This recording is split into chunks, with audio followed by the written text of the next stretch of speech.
देश के रक्षा मंत्री राजनाथ सिंह भाजपा के झाड़ोल विधानसभा प्रत्याशी बाबूलाल खराड़ी के पक्ष में यहां जनसभा को संबोधित करने बुधवार को वनवासी कल्याण परिषद मैदान पर पहुंचे, जहां पर रक्षा मंत्री सिंह ने संबोधित करते हुए बताया कि कांग्रेस की सरकार वर्ष 51 से जब तक रही, इन पर भ्रष्टाचार के गंभीर आरोप लगे हैं। अभी 9 वर्ष से केंद्र में भाजपा सरकार है। दुनिया का कोई भी व्यक्ति उंगली उठाकर नहीं कह सकता कि प्रधानमंत्री अथवा उनके मंत्रियों पर भ्रष्टाचार का कोई दाग लगा हो।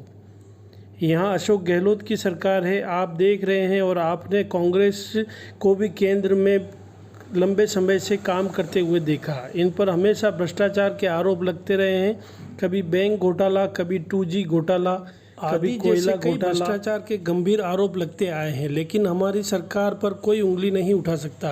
अब आप बताइए, ऐसी सरकार बननी चाहिए या ऐसी सरकार जिस पर भ्रष्टाचार का एक दाग नहीं लगा हो। इसी के लिए मैं आपके बीच में आया हूँ।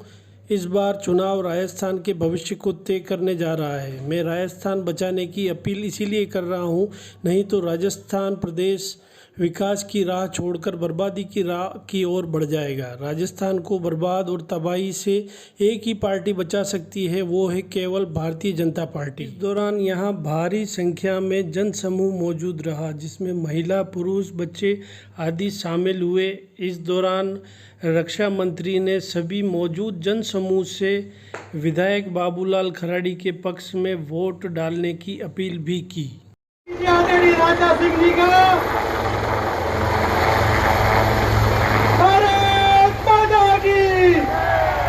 भाजपा जिंदाबाद, मोदी साहब जिंदाबाद। हमारे बीच में भारत के यशस्वी पूर्व गृह मंत्री एवं रक्षा मंत्री आदरणीय राजनाथ सिंह साहब बना चुके हैं। मेवाड़ की इस पुण्य धरा पर आपका हार्दिक स्वागत और अभिनंदन करते हैं। हमारा और आपका देश ये भारत होगा मेरे बहन। इतनी तेजी के साथ हमारा देश आगे बढ़ रहा है। और आज सुन लेना आप मेरी बात, जिंदगी में यदि हमने राजनीति की है तो जनता की आंखों में धूल झोंककर कभी राजनीति नहीं की। राजनीति की है तो जनता की आंखों में आंख डालकर राजनीति। आज मैं आपसे कहकर जाना चाहता हूं, बहुत सारे नौजवान हैं, भविष्य में रहेंगे, देखेंगे। जैसे इस समय भारत मोदी जी के नेतृत्व में काम कर रहा है, आगे ऐसे ही भारत बनता रहा। 2047 यानी आजादी के 100 वर्ष पूरे होने के बाद भारत दुनिया में अर्थव्यवस्था के आकार के मामले में नंबर 1 पर आकर खड़ा हो जाएगा। यह है हमारा भारत, और हमारी भरोसे पर, हमारी विश्वसनीयता पर कोई मां का लाल प्रश्न चिन्ह नहीं लगा। हमारा ट्रैक रिकॉर्ड उठाकर कोई देख ले, जो हम लोगों ने कहा है वो किया है। धारा 370 समाप्त करने की बात 1951 में हम लोगों ने कही और कहा था जब हमको बहुमत मिल जाएगा तब इसको पूरा करेंगे।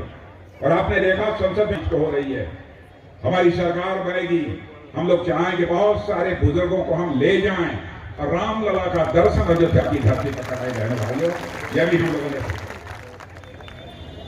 अभी हमारे बाबूलाल जी कह रहे थे भ्रष्टाचार, मैं याद दिलाना चाहता हूं, एक बार राजीव गांधी जी ने, मैं किसी पूर्व प्रधानमंत्री के ऊपर कभी आरोप नहीं लगाता हूं, चाहे किसी पार्टी का, क्योंकि मैं मानता हूं प्रधानमंत्री होता है, वो व्यक्ति नहीं होता, वो संस्था होता है। लेकिन उन्होंने मजबूरी जाहिर करते हुए कहा, क्या करें, हम ऊपर से 100 पैसा भेजते हैं, लेकिन केवल लोगों की जेबों में 14 पैसा पहुंच पाता है, 86 पैसा भ्रष्टाचार की भेंट चढ़ जाता है। यह मजबूरी जाहिर की थी, लेकिन हमारे प्रधानमंत्री ने यह मजबूरी जाहिर नहीं की बहनों भाइयों। और उन्होंने ऐसे हालात पैदा किए, सिस्टम में बदलाव, व्यवस्था में परिवर्तन किया। और आज आप देखते हैं, यदि 6000 रुपया दिल्ली के बैंक से निकलता है तो 6000 रुपया आपके खाते में पहुंचता है मेरे बहनों भाइयों। यह हमारी सरकार। भ्रष्टाचार को भाषण देकर समाप्त नहीं किया जा सकता। भ्रष्टाचार को यदि समाप्त करना है तो व्यवस्था में, सिस्टम में बदलाव लाना पड़ेगा, तभी भ्रष्टाचार को समाप्त किया जाएगा। और इस काम को हमारी सरकार ने किया। यहां पर कौन कौन सी पार्टियां लड़ रही हैं?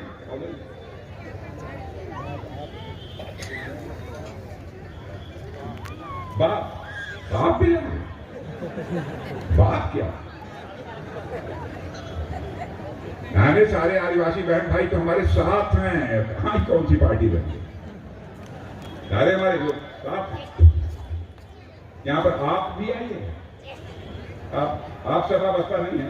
अच्छा, क्योंकि मैं जानता हूं कुछ पार्टियां चुनावी चिड़िया होती हैं, जहां चुनाव होता है उड़ के पहुंच जाती हैं, चुनाव खत्म हो जाता है वापस लौट जाती है। इसलिए मैं आप लोगों से पूछा, और खाद उसको ठीक मिल रही है कि नहीं? करो जी, दे रहे हैं कि नहीं? बहनों भाइयों, दुनिया के दूसरे देशों में 3,000 रुपया बोरी यूरिया मिल रही है, और हमारे प्रधानमंत्री ने लगभग 2 लाख करोड़ की सब्सिडी दी है। वह यूरिया की बोरी हमारे किसानों को 300 रुपये में मिल रही है, 300 रुपये। अब पता नहीं यहाँ गहलोत जी की सरकार ने क्या किया, मैं बता नहीं सकता किया है बहनों भाइयों। इसलिए मैं आप सभी से निवेदन करना चाहता हूं, पिछड़े वर्ग का जहां तक सवाल है, यह संवैधानिक दर्जा मिलना चाहिए। यह सरकार संवैधानिक दर्जा नहीं दे पाई। संवैधानिक दर्जा यदि देने का काम यदि किसी ने किया है तो अब भारतीय जनता पार्टी की सरकार ने किया है। मेरे भाई, आदिवासी समाज का जहां तक प्रश्न है, कौन पूछता था? हमारे आदिवासी समाज के लोग, जिस्म का पसीना बहाकर इस देश का गौरव बढ़ाने वाले लोग। आजादी की लड़ाई में भी आदिवासी समाज ने जो भूमिका निभाई है, बहनों भाइयों, लोग भले ही भूल जाएं, भारतीय जनता पार्टी किसी भी सूरत में भूल नहीं सकती। और आप देख रहे हैं, आजाद भारत के इतिहास में पहली बार आदिवासी मां की कोख से पैदा हुई एक बहन आज हमारी भारत की राष्ट्रपति बन गई है, सर्वोच्च पद पर। और इतना ही नहीं, बिरसा मुंडा जी के जन्मदिन को हम लोगों ने आदिवासी गौरव दिवस के रूप में सारे देश में मनाने का फैसला किया है और मनाया जा रहा है। और पूरा म्यूजियम झारखंड में जाकर देखिए। अभी प्रधानमंत्री जी गए थे बिरसा मुंडा जी को अपनी श्रद्धांजलि अर्पित है। यह है हमारा। और इतना ही नहीं, भारत की ताकत यदि आप जानना चाहते हैं इस रूप में भी जान सकते हैं। भाई, कोरोना आप लोगों को हुआ था कि नहीं? कोरोना कितने लोगों को हुआ था? जरा हाथ उठाइए, कितने परिवारों में हाथ उठाइए। कोरोना कितने? बोलो आदिवासी समाज की वाह। कोरोना की हिम्मत नहीं थी कि आपको छूटे। वाह। आपने लड़ाई सुना है कि रूस और यूक्रेन की लड़ाई हो रही है, मालूम है? बोलो कि इधर के लोगों को मालूम है? मालूम है? इधर के लोगों को मालूम है? मालूम है? नहीं मालूम है? वह मालूम है। आपको मालूम है रूस और यूक्रेन की लड़ाई चल रही है। रूस की तरफ से धड़ाधड़ मिसाइल चल रहे थे, बम चल रहे थे, गोले चल रहे थे, तोप चल रहे थे। वहां हमारे लगभग 25,000 से अधिक भारत के रहने वाले बच्चे पढ़ने के लिए जाते हैं। कोई मेडिकल कॉलेज में पढ़ रहा है वहां के, कोई इंजीनियरिंग की पढ़ाई कर रहा है, तरह तरह की पढ़ाई करते हैं। तो जब गोले रूस की तरफ से यूक्रेन पर चलने लगे